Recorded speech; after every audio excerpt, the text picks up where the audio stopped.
Eu sou o professor Danilo Delarco, advogado e professor do curso de Direito da Unifil. E hoje eu vou apresentar mais um programa Direito Unifil aqui na UTV. O tema do nosso programa de hoje é sobre drogas. Um tema que, infelizmente, a nossa sociedade vivencia cada vez mais.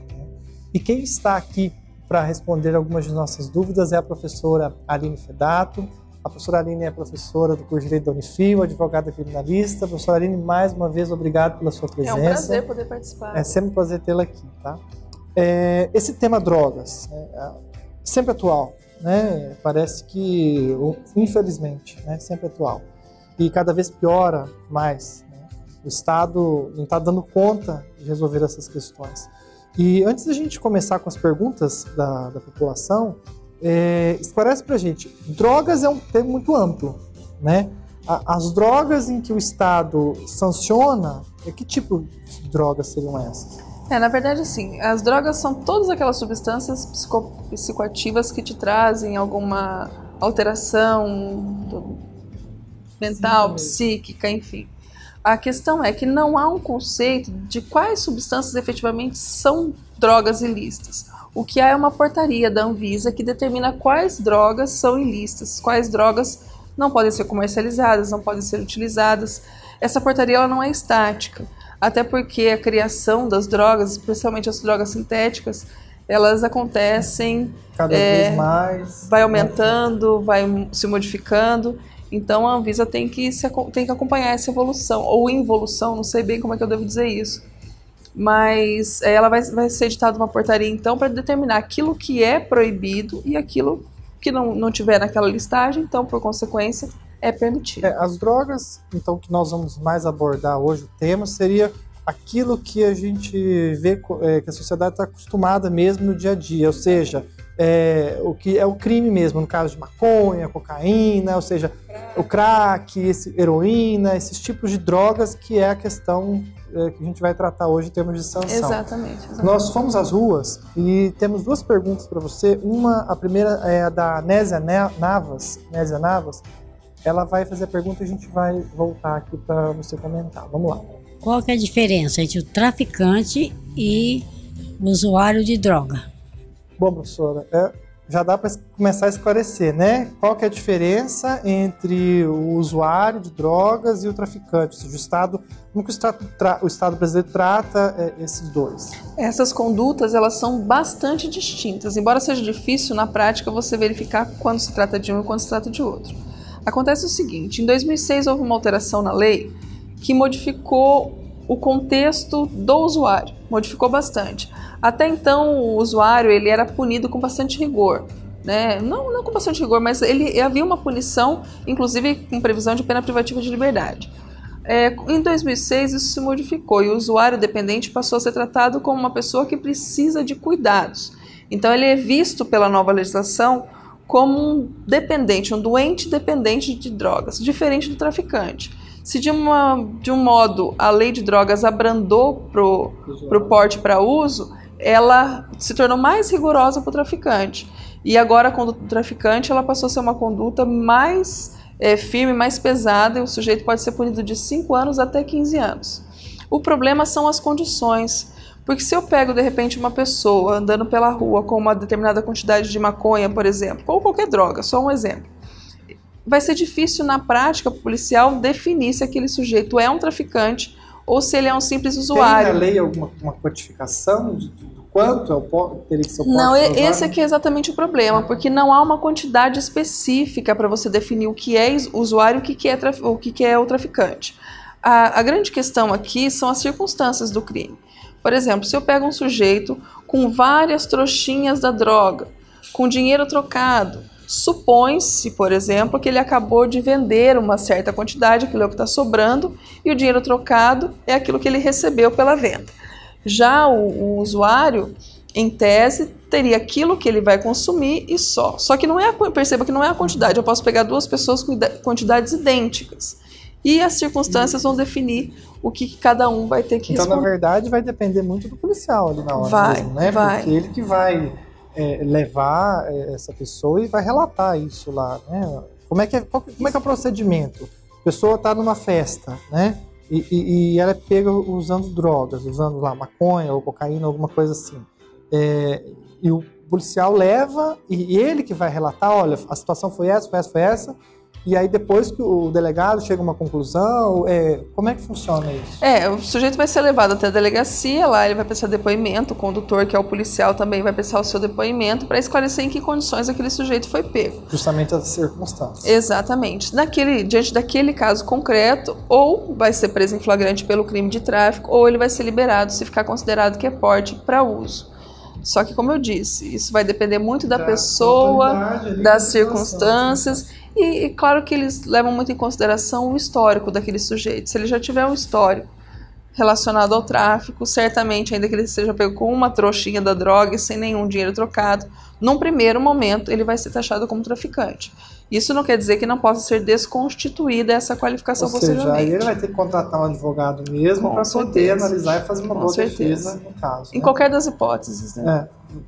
E quando veio em 2006, você acabou de comentar sobre essa questão do usuário, o Estado quis, de uma certa forma, entre aspas, permitir, ou era uma situação que realmente tinha que ser tratada de uma maneira diferente? Ou seja, é uma questão mesmo mais de saúde pública? Como é que... Isso é uma tendência mundial, na verdade. A gente vinha de uma política de tolerância zero com relação a drogas, uma política que a gente adotou da política norte-americana, e nós estamos caminhando para uma nova política agora que seria chamada talvez a justiça terapêutica.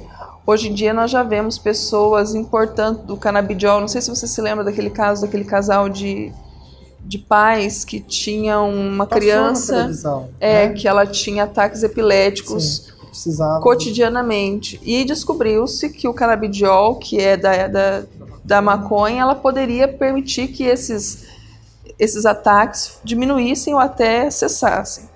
E eles pediram autorização judicial para importar o canabidiol. E à época isso foi negado. É claro que eles importaram do mesmo jeito.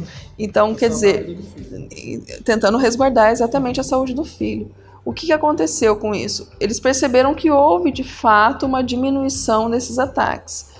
A justiça começou a perceber que isso, de fato, estava acontecendo, que essas situações elas eram reais, e hoje em dia já há decisões judiciais autorizando a utilização do canabidiol, embora seja uma droga ilícita. Mas é uma decisão judicial que leva em consideração, assim, de um modo geral, ou a pessoa teria que entrar na justiça com um pedido de autorização para que ela pudesse, então, por uma questão de saúde, utilizar? É indispensável que haja um pedido nesse sentido, porque senão a pessoa corre o risco de estar importando uma substância ilícita e ter de sofrer com as consequências de eventual tráfico internacional. Ainda mais agora que o Uruguai meio que legalizou o uso, né? Então, é importante que as pessoas saibam que, no caso do Brasil, para tratamento, tem que fazer um pedido judicial. Tem que haver prova nesse sentido, você tem que demonstrar dentro do processo que, naquele caso especificamente, a utilização daquela substância é necessária. Nesse sentido, o juiz pode, eventualmente, deferir o seu pedido. Nós vamos fazer um pequeno intervalo e a gente volta já, não saia daí. A Unifil apresenta um show de resultados. Conceito 4 no MEC. Mesma nota das principais universidades públicas como o UEL, UEM e Federal do Paraná. Melhor curso de agronomia do Brasil entre mais de 170 faculdades analisadas. Engenharia civil com nota máxima, conceito 5. Direito, administração e ciências contábeis com resultado acima da média nacional do ENAD. Universidade particular que mais aprovou na UAB em 2015. Mais de 100 núcleos profissionais, clínicas, laboratórios e outros centros de atendimento à comunidade. Acesse www.unifil.br. Tá desempregado? Tá procurando uma profissão? Na Unifil Técnicos você tem a preparação profissional que as empresas precisam. São 11 cursos técnicos nas áreas de saúde, estética e cosmética, serviços e infraestrutura. Turmas no período noturno, com centenas de vagas. A qualidade da Unifil agora também nos cursos técnicos, no mesmo formato do Pronatec. A inscrição é gratuita e a mensalidade cabe no seu bolso. Não perca tempo. www.unifiltecnicos.com.br ou 3375-7580. Unifil EAD, o mais novo show de conhecimento e tecnologia. Ensino à distância com a mesma qualidade de uma das melhores universidades do Brasil na avaliação do MEC. Você tem 24 horas de conhecimento na melhor plataforma do Brasil. Cursos superiores de graduação, pós-graduação e MBA. cursos técnicos de capacitação e também temas livres. Unifil EAD. Você pode mover seu futuro.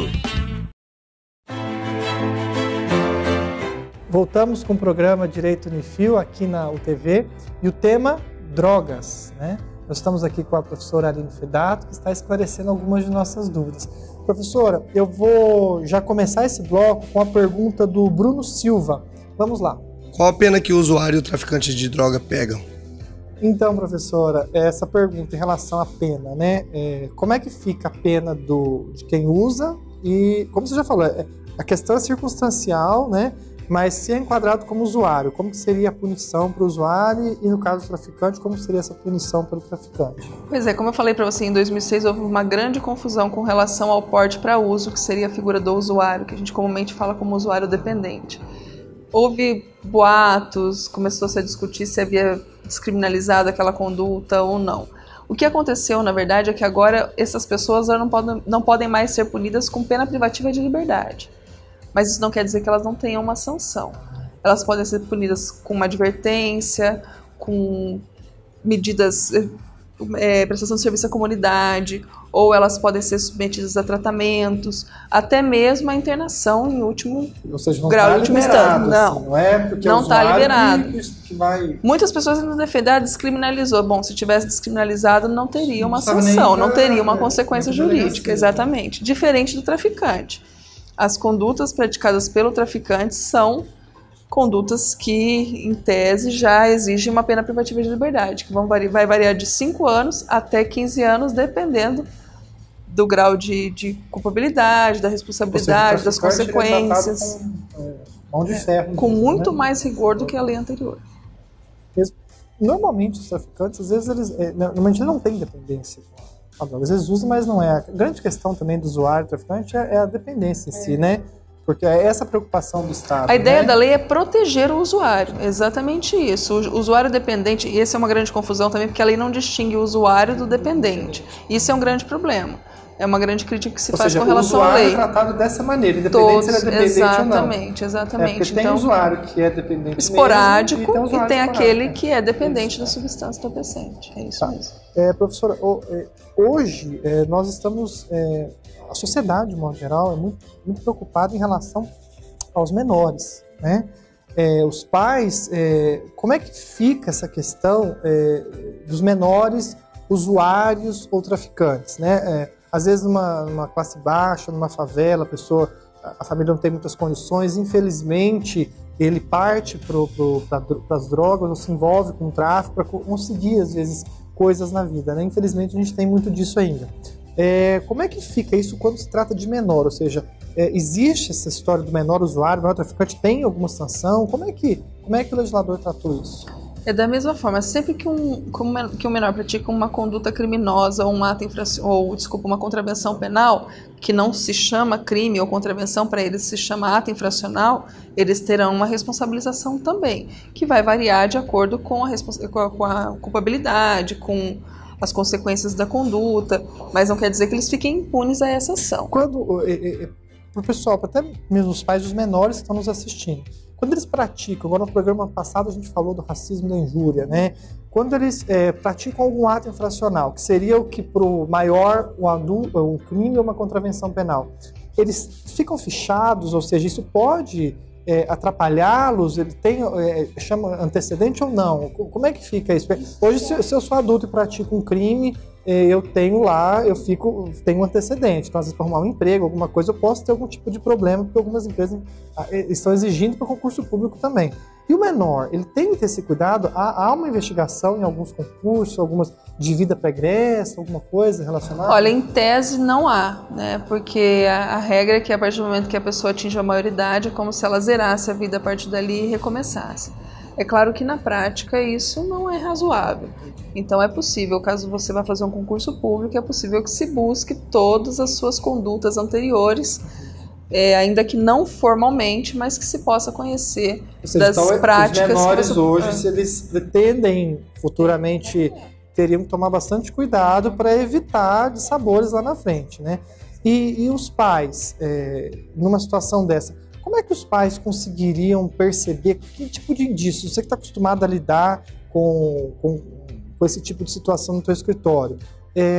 Os pais, às vezes os pais ficam perdidos, né? E de repente acontece, o filho já está viciado, o filho está traficando e é pego e tal.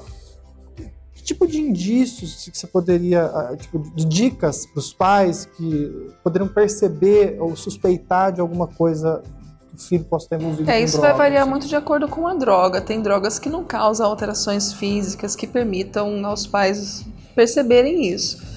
É claro que um diálogo, uma atenção especial, observar o filho é importante para que você saiba o que ele está fazendo, onde ele vai, que horas ele volta, o cheiro, o olho, enfim, a forma de falar, ver se houve algum tipo de alteração. Toda substância psicoativa, mesmo até as listas, o álcool, causa uma alteração, ainda que não absurda, mas que se você tiver um pouquinho mais de atenção, olhar mais detalhadamente para o seu filho, pode ser que você consiga notar.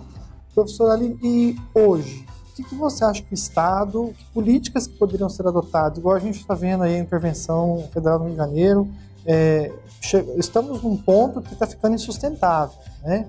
Principalmente em relação a tráfico, isso tudo, muitas vezes, as violências decorrentes de drogas, que financiam tudo isso.